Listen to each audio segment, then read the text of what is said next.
Good morning friends. आप सभी का मेरे YouTube channel easy learning point में स्वागत है। आज हम अपनी वीडियो सीरीज को आगे बढ़ाते हुए कक्षा 8 का अध्याय 2 एक चर रैखिक समीकरण के अंतर्गत प्रश्नावली 2.2 का प्रश्न संख्या 8 और 9 हल करेंगे। तो ले चलते हैं आपको आज की वीडियो की ओर।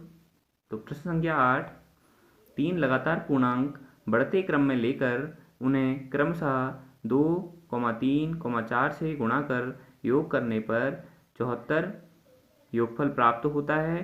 तो तीनों पूर्णांक ज्ञात कीजिए। तो सबसे पहले प्रश्न को समझने का प्रयास करेंगे। 3 लगातार पूर्णांक कहने का मतलब बढ़ते क्रम में लेने हैं।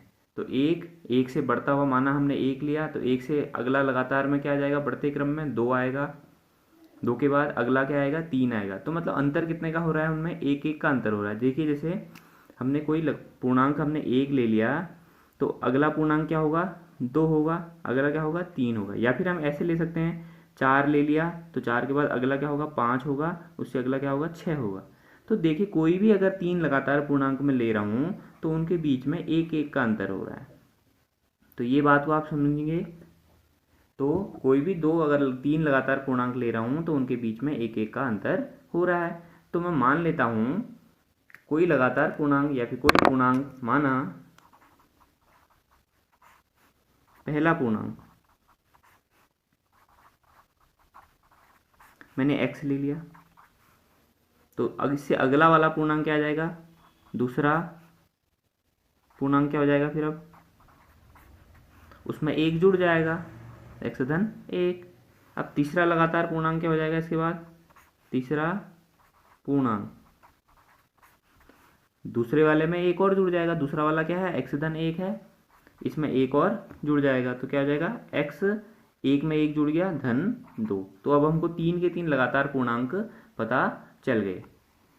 तो पहला पूर्णांक x हो गया, दूसरा पूर्णांक x धन 1 हो गया, तीसरा पूर्णांक x धन 2 हो गया। अब प्रश्नानुसार वो कहता है कि जो 3 लगातार पूर्णांक हमने लिए हैं उनको पहले वाले को 2 से गुणा करना है, दूसरे वाले को 3 से गुणा करना है, तीसरे वाले को 4 से गुणा करना है। तो हम कर लेते हैं। पहला पूर्णांक कितना है, x, इसको किससे गुणा करना है, गुणा 2। पहले वाले को 2 से करना है, तो कितना हो जाएगा, पहला पूर्णांक 2x हो जाएगा। ऐसे दूसरा पूर्णांक क्या हो जाएगा, दूसरे पूर्णांक को x धन 1 को किससे करना है, 3 से। तो x धन 1 गुणा 3। तो कैसे होगा गुणा, एक बार 3 का गुणा x से, एक बार 3 का गुणा x से, एक बार 3 का गुणा 1 से। तो 3 का गुणा x से 3x, धन 3 का गुणा 1 से 3 एकम 3। तो पहले पूर्णांक को x को 2 से गुणा किया, 2x आया। दूसरा पूर्णांक x धन 1 को 3 से गुणा किया, तो 3x धन 3 आया। अब तीसरे पूर्णांक को किससे करेंगे, 4 से करना है, कहता है तीसरे पूर्णांक को किससे करना है, 4 से। तो तीसरा पूर्णांक कितना है हमारे पास, x धन 2 है ना, ये x धन 2 है ना, इसको तीसरे वाले को किससे गुणा करना है, 4 से। तो x धन 2 को किससे गुणा करना है, 4 से। तो 4 का गुणा एक बार x से आ जाएगा, 4x, धन 4 का गुणा एक बार 2 से, 4 दूनी 8। तो तीनों पूर्णांक गुणा करने के बाद हमको पता चल गए। अब कहता है कि जो गुणा करने के बाद अगर तीनों को अगर जोड़ें, देखिए 2, 3, 4 से गुणा कर योग करने पर कितना प्राप्त होता है, 74 प्राप्त होता है। तो अब तीनों को गुणा कर लिया, अब इनका योग करने पर,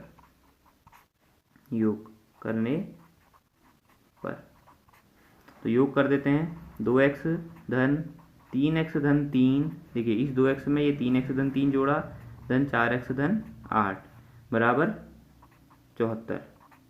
तो अब देखिए 2x में 3x, 5x, 5x में 4x, 9x, धन जो अचर हैं 3 है अचर, 8 अचर है, तो इनको एक साथ जोड़ देंगे। 8 में 3, 11 बराबर 74। अब 9x धन का 11 यहाँ जाएगा तो माइनस का 11, तो 74 माइनस 11, तो 9x बराबर ये हो जाएगा 63। तो x बराबर 63 भागा 9, ये 9 गुणा में था, यहाँ किसके भाग में, तो 9 सत्ते 63। तो x कितना आ गया हमारे पास, x बराबर आ गया 7। तो अब प्रश्न में कहा है कि तीनों पूर्णांक ज्ञात कीजिए। तो हमने पहला पूर्णांक क्या माना था, x माना था, तो पहला पूर्णांक तो सीधे सीधे हमारे पास कितना आ गया, पहला पूर्णांक आ गया बराबर 7। तो दूसरा क्या है, दूसरा क्या माना था, x में 1 जोड़ा था, x धन 1 किया था दूसरा, तो क्या हो जाएगा 7 धन 1 कितना हो जाएगा 8। तीसरा पूर्णांक क्या था, x धन 2 माना था, देखिए पहला x माना था, दूसरा x धन x में 1 जोड़ना है, दूसरा आ जाएगा, फिर या तो दूसरे वाले में 1 जोड़ लो या फिर पहले वाले में 2 जोड़ लो, है नहीं है, या तो x धन 1 में 1 जोड़ लो तीसरा आ जाएगा, या फिर जो पहला है उसमें 2 जोड़ दो। तो तीसरा पूर्णांक क्या था, x धन 2, तो x कितना माना है हमने 7 धन 2, तो कितना हो जाएगा तीसरा पूर्णांक 9। तो तीनों पूर्णांक क्या हो गए, अतः तीनों पूर्णांक 7, 8 और 9। अगला प्रश्न देखिए, प्रश्न संख्या 9। प्रश्न कहता है कि राहुल और हारून की वर्तमान आयु में अनुपात 5:7 है। 4 वर्ष बाद उनकी आयु का योग 56 वर्ष हो जाता है, तो उनकी वर्तमान आयु ज्ञात कीजिए। तो उसने बता रखा वर्तमान आयु का अनुपात हमें दे रखा है 5:7। तो हम कैसे इस प्रश्न को हल करेंगे, देखिए तो हम मान लेते हैं हमें प्रश्न में ज्ञात करना है कि उनकी वर्तमान आयु क्या है। तो हम कैसे करेंगे, माना राहुल की वर्तमान आयु, राहुल की वर्तमान आयु को हम मान लेते हैं, देखो 5:7 है ना, तो हम मान लेते हैं 5x। इसी प्रकार हारून की वर्तमान आयु बराबर, इसको मान लेते हैं 7x। अब हमने दोनों की वर्तमान आयु को 5x और 7x मान लिया। अब बात करते हैं 4 वर्ष बाद, तो 4 वर्ष बाद की बात कर रहे हैं, तो 4 वर्ष बाद, तो 4 वर्ष, अभी राहुल कितने, वर्तमान आयु का मतलब है कि अभी की आयु, राहुल अभी कितने साल का है, 5x का है, 5x वर्ष का है, जबकि हारून अभी 7x वर्ष का है। तो 4 वर्ष बाद राहुल की आयु क्या हो जाएगी, राहुल की आयु, अभी राहुल 5x साल का है, तो 4 साल बाद कितने साल का होगा, 5x में 4 जुड़ जाएगा, क्योंकि 4 साल बाद की बात पूछा है तो 4 जुड़ेगा ना उसकी आयु में, उसकी वर्तमान आयु में। उसी प्रकार 4 साल बाद हारून की वर्तमान आयु क्या हो जाएगी, सॉरी हारून की आयु जो हो जाएगी 4 साल बाद, वो हो जाएगी 7x धन 4। समझ में आ गया, क्योंकि वर्तमान आयु राहुल की 5x है, हारून की 7x है। अब 4 साल बाद की बात कर रहा है, तो वर्तमान आयु में 4 जुड़ जाएगा, तो 4 साल बाद की उम्र आ जाएगी। उसी प्रकार माना अभी आप 24 साल के हैं, तो 4 साल बाद कितने साल, वर्तमान आयु आपकी 24 हो गई, 4 साल बाद आप कितने साल के हो जाएंगे, 24 4 28, तो 4 जुड़ जाएगा।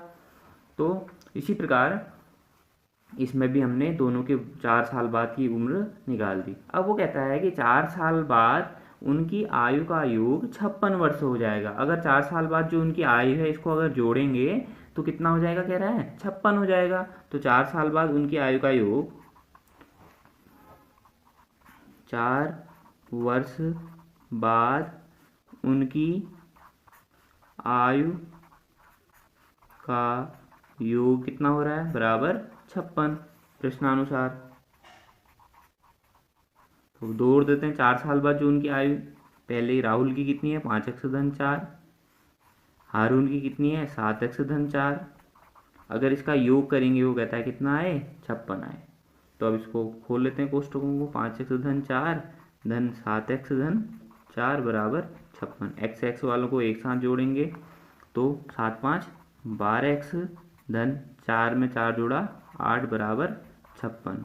तो 12x बराबर, ये धन का 8 यहाँ आ जाएगा माइनस में, तो 56 माइनस 8, तो 12x बराबर 56 में से 8 घटाएंगे तो 48, x बराबर 48/12, तो 12 चक्को 48, तो x बराबर हमारे पास कितना आ जाता है 4, x हमारे पास कितना आ गया 4। तो अब x हमने क्या माना था, अब हमने निकालना है राहुल की वर्तमान आयु। तो हमने क्या मान के चले थे, राहुल की वर्तमान आयु कितना मान के चल रहे थे, 5x मान के चल रहे थे। देखिए राहुल की वर्तमान आयु 5x लेके चल रहे थे, हारून की 7x। तो अब हम इस यहाँ से कर लेंगे। तो 5x मान के चले थे, तो 5 गुणा x का मान अभी हमारे पास 4 आ गया है। तो सीधे सीधे रखते हैं 5 को 20 वर्ष का। राहुल कितना है, 20 वर्ष का। उसी प्रकार हारून कितना माना था हमने, हारून की वर्तमान आयु कितनी मानी थी, 7x मानी थी। तो क्या हो जाएगा, 7 गुणा 4 7 को 28 वर्ष। तो अब उत्तर की जांच भी हम कर सकते हैं। कैसे, यहाँ पर हम उत्तर की जांच कर लेते हैं। प्रश्न में कहा है कि राहुल और हारून की वर्तमान आयु में अनुपात 5:7 है। तो वर्तमान आयु हमारी निकल गई कितनी, 20 और 28। तो अनुपात निकाल लेते हैं। तो अनुपात क्या हो जाएगा, 20/28। अनुपात ऐसे तो निकालते हैं, बट्टे कर देते हैं। तो काटेंगे अगर इसको तो ये हो जाएगा 2.20, 2 एकम 2, 2 चक्को 8। फिर 2 से कट रहा है, 2 पंजे 10, 2 सत्ते 14। तो 5/7 आ गया। या फिर हम इसे क्या कह सकते हैं, 5:7। जो प्रश्न में उसने कहा था कि उनकी वर्तमान आयु का अनुपात 5:7 है, हमने वर्तमान आयु निकाल ली, उसका अनुपात किया तो 5:7 ही आया। तो इसका मतलब हमारा उत्तर सही है। तो आशा करता हूँ आपको आज का वीडियो समझ में आया होगा। तो इसी प्रकार मेरे आगे के वीडियो को देखने के लिए मेरे चैनल को लाइक, शेयर एंड सब्सक्राइब कीजिए। धन्यवाद।